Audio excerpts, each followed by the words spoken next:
Hello friends, welcome back to my channel star holistic healing 111। मैं हूं Monika Jain, certified tarot card reader, reiki and crystal grand master. मैं लेकर आई हूं मिथुन राशि पर नवंबर 2020 के लिए। नवंबर मंथ मिथुन राशि के लिए क्या न्यू चेंजेस आने वाले हैं, उनकी लव लाइफ को लेकर, जॉब को लेकर, करियर को लेकर, ओवरऑल उनके लाइफ कैसे जाने वाली है नवंबर में, तो ये हम जानेंगे टैरो कार्ड रीडिंग के थ्रू। गाइज, ये जनरल रीडिंग होती है तो ज़रूरी नहीं है कि सभी के साथ रेजोनेट हो, और ये सन साइन बेसिस पर होती है, तो according to your sun sign आप इसे चेक कर सकते हैं। गाइज, हम स्टार्ट करते हैं लव लाइफ से। नवंबर मंथ मिथुन राशि के लिए कैसा जाने वाला है। पॉसिबिलिटीज़ है कि कुछ इम्बैलेंस हो आपका रिश्ता, या फिर जो अब तक इम्बैलेंस था कि आप में कम्युनिकेशन नहीं था, या फिर कुछ अनबन चल रही थी अपने पार्टनर के साथ, वो मुझे नवंबर मंथ में सॉर्ट आउट होती भी नज़र आ रही है। कुछ न्यू बिगनिंग होती भी नज़र आ रही है, कुछ नए रिश्तों के साथ आप जुड़ते हुए मुझे नज़र आ रहे हो, या फिर जो पुराने रिश्ते थे उन्हीं के साथ एक नई शुरुआत मुझे यहाँ पर दिख रही है। बट सब कुछ अच्छा होने के बाद भी कहीं ना कहीं आप मुझे बहुत ज़्यादा खुश नज़र नहीं आ रहे हो अपने रिश्ते को लेकर। तो ऐसा क्यों है? क्योंकि हो सकता है कि जो पहले आर्ग्यूमेंट्स हुए हैं, या जो भी पहले आपके माइंड में चल रहा था, वो अगर सॉर्ट आउट भी हो गया है, तो भी एक मन की चाहत आपकी फिर से मुझे यहाँ बहुत अच्छी नज़र नहीं आ रही है नवंबर मंथ में। मिथुन राशि, बहुत स्ट्रॉन्ग चांसेस है कि आपके पार्टनर के साथ आप फिर से कनेक्ट हो जाएं, और फिर से एक नई शुरुआत करने की सोचें। तो अगर शुरुआत करनी है तो खुशियों के साथ करें, और मन से सब कुछ पुरानी बातें, पुरानी यादों को रिलीज़ कर दें। और जैसा कि यहाँ पे मुझे ब्रोकन हार्ट कार्ड भी दिख रहा है, तो ये दिखा रहा है कि हो सकता है कि बहुत कुछ बातें ऐसी है जो आपके दिल को लगी थी, और बहुत अच्छा अभी आप नहीं फील कर रहे हैं अपने पार्टनर को लेकर, और बहुत ही टूटा हुआ फील कर रहे हैं, अपने इमोशंस को बिखरा हुआ फील कर रहे हैं।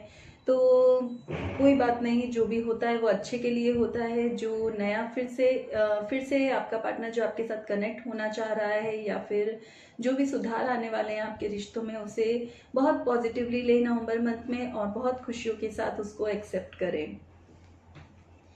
जॉब के लिए मैं देखती हूँ तो मुझे कहीं ना कहीं ऐसा लग रहा है कि कुछ न्यू चांसेस नज़र आ रहे हैं यहाँ पर, कुछ न्यू जॉब के या न्यू बिजनेस के, या फिर कुछ न्यू अपॉर्चुनिटीज़ आती हुई नज़र आ रही है। लेकिन आप उसके लिए आप अभी तक रेडी नहीं हैं, और कहीं ना कहीं आप उसको एक्सेप्ट करने के लिए भी रेडी नहीं दिख रहे हैं मुझे नवंबर मंथ में। मिथुन राशि, कहीं ना कहीं ऐसा लग रहा है कि आप डिसीजन नहीं ले पाएंगे, बहुत ज़्यादा आप सोच रहे हैं, या फिर ओवर थिंकिंग बहुत चल रही है, लेकिन डिसीजन पर नहीं पहुंच पा रहे हैं। जैसा कि मुझे यहाँ पे दिख रहा है कि 2 ऑफ सॉर्ड कार्ड है, जो कि यहाँ पे मुझे दिखा रहा है कि मन से आप बहुत अकेला सा फील कर रहे हैं, अपने आप को बाउंड करके रखा है, और कुछ न्यू सोच नहीं रहे हैं। तो प्लीज़ आप कुछ नया सोचें, और शुरुआत करें कुछ नए काम को करने की। और अगर आप डिसीजन नहीं ले पा रहे हैं तो किसी की भी राय लेकर, किसी की भी सलाह लेकर आप अपने काम को शुरू कर सकते हैं। गाइडेंस कार्ड मुझे यहाँ पर यही दिखा रहा है कि हो सकता है कभी कभी हम ऐसी स्थिति में होते हैं कि हम खुद डिसाइड नहीं कर पाते हैं कि हमें इस काम को करना चाहिए, एक्सेप्ट करना चाहिए कि नहीं करना चाहिए। तो मुझे गाइडेंस कार्ड ये दिखा रहा है कि अगर आप किसी की भी गाइडेंस लेकर उस काम को स्टार्ट कर देंगे, तो डेफिनेटली द सन कार्ड मुझे यहाँ दिखा रहा है कि आपको सक्सेस पाते हुए कोई भी नहीं रोक सकता। तो किसी की भी राय लें, जिसको भी आप मानते हैं, या फिर जो भी आपके सराउंडिंग में है, जिससे आपको लगता है कि आप उनसे जान सकते हैं अपने बारे में, तो प्लीज़ उनसे गाइडेंस ज़रूर लें। और जिस भी हो सकता है कि इतने टाइम तक 3-4 महीने से आप जिस अपॉर्चुनिटी का वेट कर रहे थे, वो इस बार आ गई है। इसलिए शायद आपको घबराहट हो रही है कि मैं उसको ले सकता हूँ कि नहीं ले सकता हूँ, मैं उसको कर सकता हूँ पूरा कि नहीं कर सकता हूँ। तो यही उलझन मुझे यहाँ पर मिथुन राशि के लिए नवंबर मंथ में नज़र आ रही है। तो प्लीज़ बहुत ज़्यादा ना सोचें, और उस अपॉर्चुनिटी को ले लें नवंबर मंथ में, और सक्सेस को पा लें। डेफिनेटली कुछ ना कुछ न्यू चेंजेस होंगे। आप अपने आप को जो लो फील कर रहे हैं, जैसे ही आप उस अपॉर्चुनिटी को ले लेंगे और उस काम को करने लगेंगे, आप अपने आप में बहुत नए चेंजेस देखेंगे, न्यू बदलाव देखेंगे और अपनी ग्रोथ को भी होता हुआ देख पाएंगे। बहुत सारी कहें कि बहुत सारा अप डाउन्स देखने के बाद में जो एक इंसान मेच्योरिटी लेवल पे आता है, वो मुझे यहाँ पर अपने नवंबर मंथ में आता हुआ दिख रहा है। तो ऐसी अपॉर्चुनिटी को ना छोड़ें और अपने काम को आगे बढ़ाएं, सक्सेस की तरफ लेकर जाएं। एंजल आपको यही मैसेज दे रही है कि अपने आप को ना रोके, अपने आप के शत्रु ना बने। अगर आप डिसीजन नहीं ले पा रहे हैं तो किसी की गाइडेंस लें, अपने आप को रोकने की कोशिश ना करें आगे बढ़ते हुए। अब अगर कुछ अच्छा मौका मिला तो उसको ज़रूर से आपको एक्सेप्ट करके और अपनी लाइफ की ग्रोथ के लिए उसे आगे तक लेकर जाना चाहिए। देखते हैं एंजल आपको क्या मैसेज दे रही है।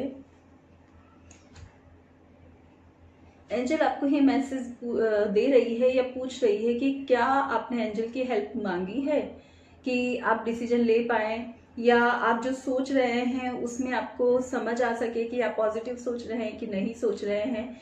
तो प्लीज़ जिस भी भगवान को आप मानते हैं, एंजल को अगर आप मानते हैं तो एंजल से प्रे करें कि अगर मैं कुछ नया सोच रहा हूँ और डिसीजन नहीं ले पा रहा हूँ तो एंजल प्लीज़ हेल्प करें और मैं उस न्यू डिसीजन को ले सकूँ, अपनी लाइफ में न्यू अपॉर्चुनिटी को आने दूँ, उसको रोकूँ ना। तो ऐसी हिम्मत मुझे दे, ऐसा आप अपने भगवान से विश करें और भगवान पे ही छोड़ दें कि जो भी आपको सक्सेस मिलेगी वो भगवान अपने आप ही आपको अपॉर्चुनिटीज आने लगेगी।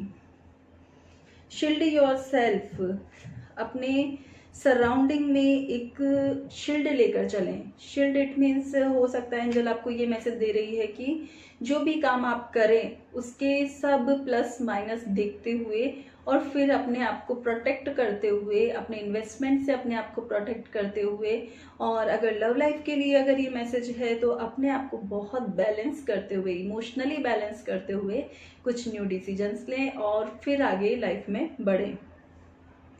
तो नवंबर मंथ आपकी लाइफ में बहुत खुशियां लेकर आए। Happy Diwali to all of you guys. आपको रीडिंग कैसी लगी प्लीज़ कमेंट बॉक्स में ज़रूर बताएं। Like share and subscribe my channel. Thank you.